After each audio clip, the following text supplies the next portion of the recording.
All right, so we kept messing around with this. We got our long sweet TY. I couldn't use a 45 as that next fitting right there, so that's a 22. And that was to get the pipe up closer to the beam. So basically, what I was saying before is I got to lay out the water closet first, because between the water closet and this is the only way I'm going to get it. And this is not really the first time, but kind of the first time or second time I used one of those tools that take the old pipe out of the socket. It's actually called a socket saver. The one I looked up was made by Joan Stevens. So here it is. And remember I was telling you before, when this manifold was built, the house layout was totally different. So we don't want to get rid of it. We just want to alter it as much as we can. But so this is what went in there. And it's got an edge on it that's not too sharp, but sharp enough to cut the PVC. So we got it out, and that's going to enable us to do this. It's glue. And a Y like that, and what we want to do is Y that up to get the tub, which is going to be in there. Haven't figured out just how yet. But also, we noticed that left enough room for a long sweep 90 on top. So probably we're going to do it with long sweeps. I don't think, I'd like to go to the corner and turn, but if I do, I'm not going to be able to get up in there. So I might have to do a 45 or something across this corner. Unless I put this first, then the tub drain, and then add that. Maybe that's the way I could try to do it. But we just limit it with space up here. That's literally less than 12 inches, about 10 inches. So maybe that would work. We could do this first, do the tub drain. But once it's in there, and you're not getting back to it. And then maybe, where that is, see how that just takes up the whole corner? If I did that, you're not going to be able to get in there.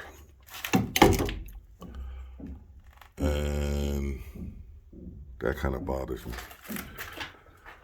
So the whole thing that was done, we knew there was a washer dryer down here, the first floor. It turns out it's the first floor, so apprentice put that tap in there. So that's a 3/4 pipe. It's going to go along this wall, and then it's going to come through here. And here I think I can do a elbow or up move to get it to come to this joist, I believe. I think I only have 2 to cross. And get it up because the washing dryer is going to go. And it looks like here. Right about here is where it's going to be a stack like before. And then we got to run 2-inch back down this channel, turn, go through the beams again, and head for this. So I think we'll make this a clean out.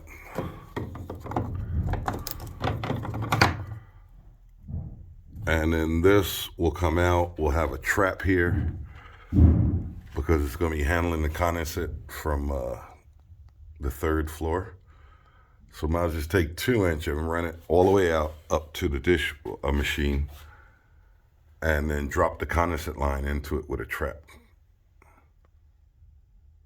Yeah, because the condensate line does not have to be vented.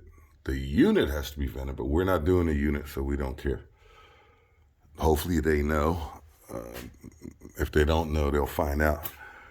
But you don't need a trap on a condensate what am I saying? I need the trap because I don't want the sewer gas to escape. But I don't have to vent it on the other end. I could just, it's like a standpipe. And upstairs is open to atmosphere. So that's like the vent, which is 40 feet away or something like that.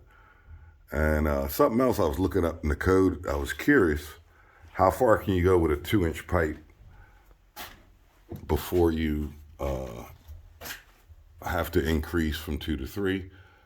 From what I could tell, 272 feet is how far you can go with a 2-inch vent. If you look it up in the code book, it actually says NL, no limit. Then it mentions 500 feet, but at 272 feet, I believe it mentions to increase the size to 3-inch. If you're going to run a vent 272 feet, right after 272, you would have to increase it to 3-inch if you had that far to go. And then for 2-inch, it looks like 500 feet is somewhere around the limit as far as the code book. But it does say NL, no limit.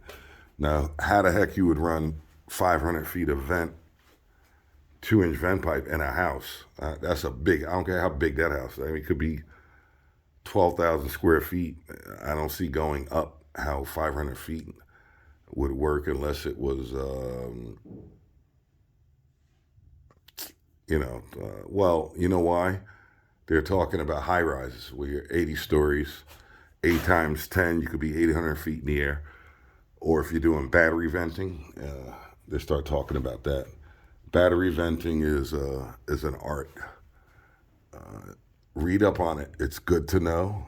You need to know it for your test. If you're going to become a master, you do need to know it. So, all right. So our gas line looks like it's kind of in the middle of the hole. This is going to be filled with mason material and sealed. The gas line trunk is done. Go right here and show you where the rest of the trunk is.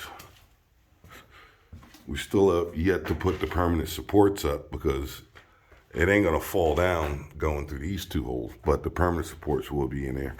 Here the supports are done.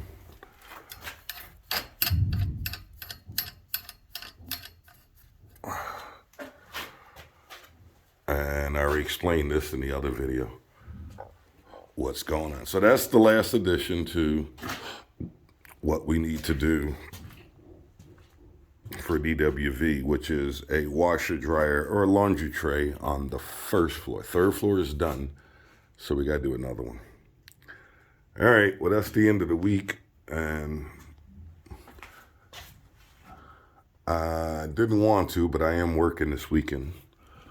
I have to do another job site, something to take care of, and may come back here if I can. But there you go. That's exactly how that's going to lay. And I wanted to hang that up with hangers so I have something to work with. Now that I know where that is, 2 things. When the apprentice comes, he'll go in here, or I might do it, and get the 90 and bring some plastic to lay in there. But now that I know where that is, I can go back and start here, because this is your starting point.